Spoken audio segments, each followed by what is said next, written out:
Hey, how's it looking over there? I mean, I think good.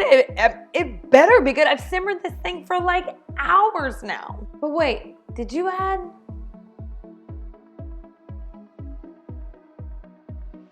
Don't let this be you. Instead, let me show you how to make the most flavor-packed Irish beef stew you have ever had.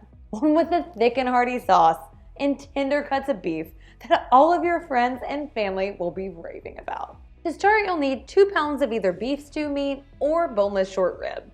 And if you take a close look, the more marbled it is, the more fat that it has, and the more flavor your stew will get as it cooks.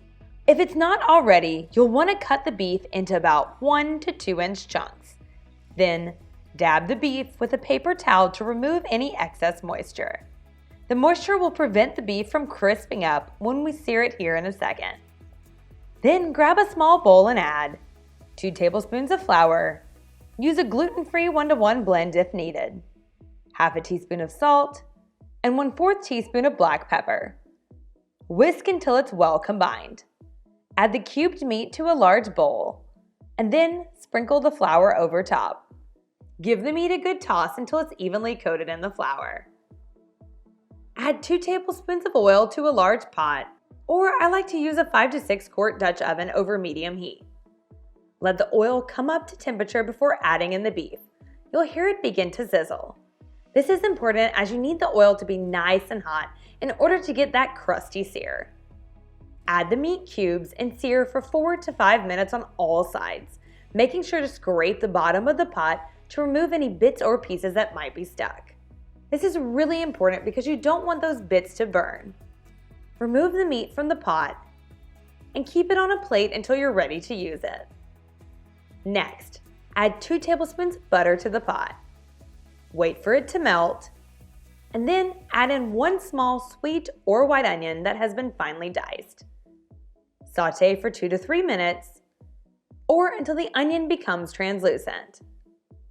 Add 4 cloves of crushed garlic, and continue sautéing for 30 seconds or until it becomes fragrant.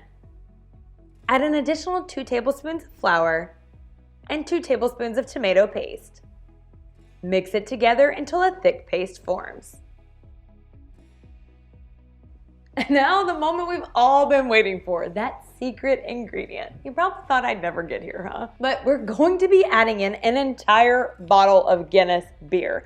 And for those of you out there, if you're like me and you don't even like beer, I don't like beer at all, guys. I'm more of a tequila kind of girl. But I promise you, this dark, rich, flavor-packed liquid, it is going to take this beef stew from boring to so good. And I promise that you're not even gonna be able to taste that beer flavor at all.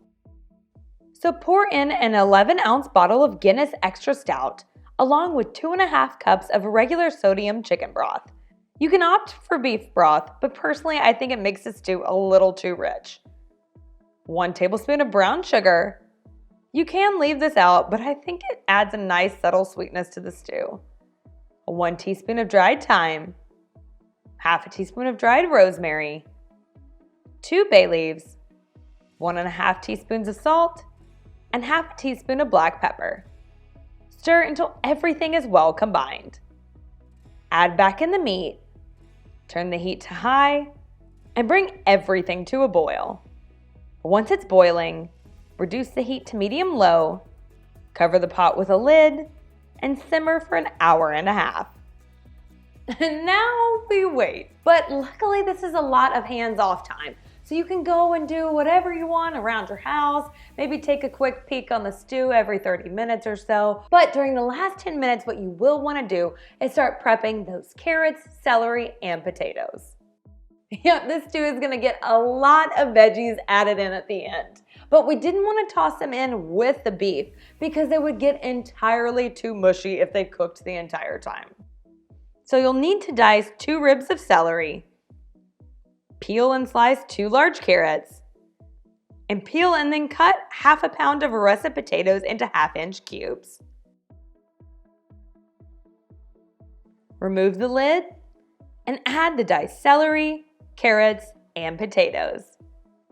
Turn up the heat to medium and continue cooking for an additional 30 minutes or until the potatoes are fork tender.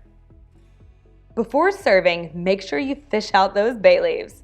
That would not be fun to bite into. And then serve up the stew with a sprinkle of chopped parsley for a pop of color and fresh flavor.